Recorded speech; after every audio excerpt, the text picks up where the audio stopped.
Ah, are we filming? Okay. The f- the flickering light of my laptop screen cast long shadows across my dorm room. I was curled up in my favorite armchair, a mug of lukewarm tea warming my hands. It was a familiar routine. Unwind after a long day of classes with a dose of nostalgia. My go-to? Bunny Maloney. The French animated series had been a childhood favorite of mine ever since I first saw it on Kabillion, and I'd been watching it on YouTube. Its official YouTube channel had been uploading since from 2009 to early 2010, and I'd seen every episode, or so I thought. Even the Dance with Jean-Francois video. If you haven't seen it, check it out. I was going through my computer when suddenly I see a YouTube notification. The Bunny Maloney channel uploaded. I clicked it. The video began to play. And then the video played, and the intro was normal. And the title screen showed up though. It was a black screen with a white bed and white circle behind the bed, showing an illuminating light that looked like it was only being lit up by the moon outside.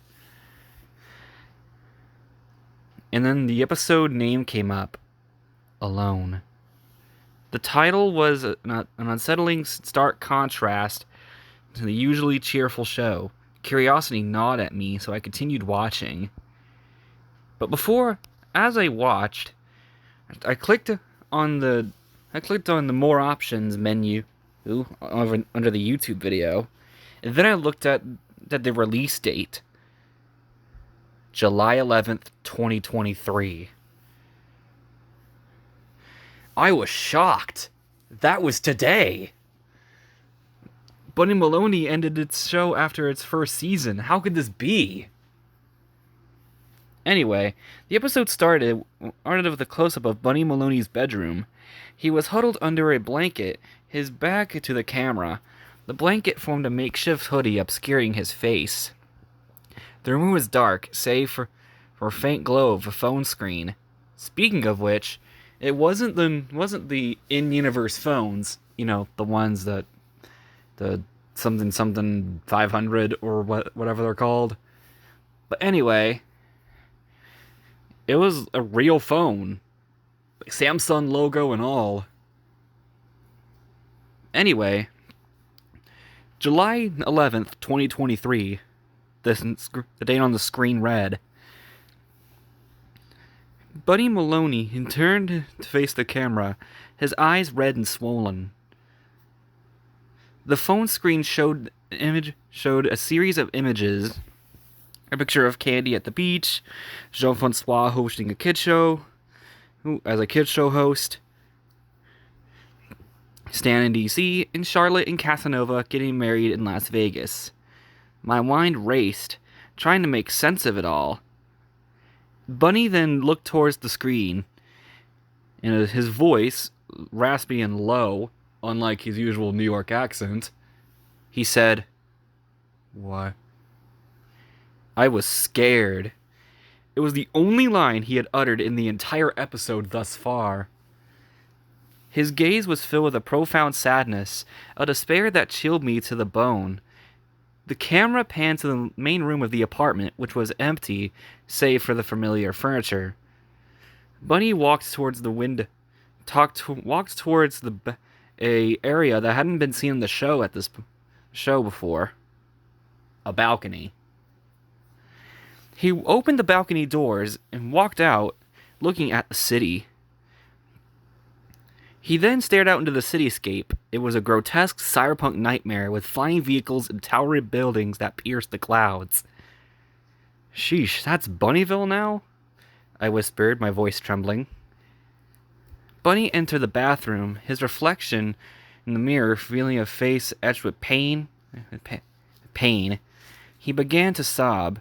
A distorted audio clip of Bunny's voice filled with primal rage and screams of anger and despair.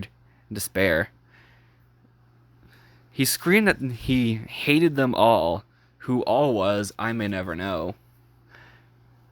He screamed like Stephen Quire from Waffle Pond. Yeah, that's what it sounded like. The camera lingered on Bunny's face as he wept, his voice cracking and deepening with each sob. He spoke, his words slow and heavy. He sounded like Tom in that one episode. You know, the one where he says, "Don't you believe it?" Yeah, that one. He sounded like that. "I lashed out. I pushed them away. Now they hate me." He sounded low and rough. My stomach churned, and I thought about my own interactions with everyone in my life.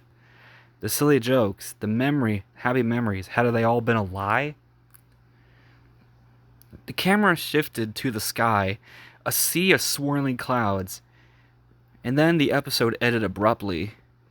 The normal credits rolled, but however, instead of the normal music, it was completely silent, devoid of any of the usual cheerful music.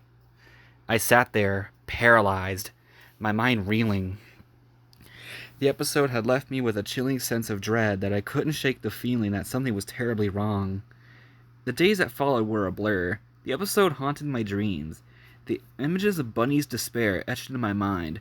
I couldn't focus on my studies. I couldn't stop thinking about the mystery. I had to find out where this episode came from and why. I have to find out what happened with the episode. I had to get to the bottom of this. The end?